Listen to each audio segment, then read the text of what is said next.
আজ আমি একটা নতুন রান্না দেখাচ্ছি। আলু পেঁয়াজের বাটি চচ্চড়ি।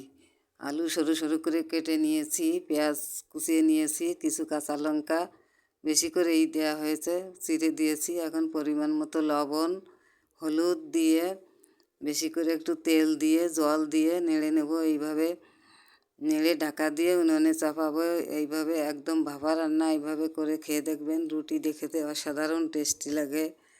একদম ভাপা রান্না, খেতেও ভালো, উপকারেও ভালো, কোনো ভাজা হবে না। এখন নেড়ে চেড়ে এখন নেড়ে চেড়ে ঢাকা দিয়ে দিচ্ছি উনুনে চাপিয়েছি। কিছুক্ষণ পর ঢাকনা তুলেছি। এই যে ভাপা হয়েছে, বেশ সিদ্ধ হয়েছে, গা মাখা মাখা আছে, একদম শুকায়নি।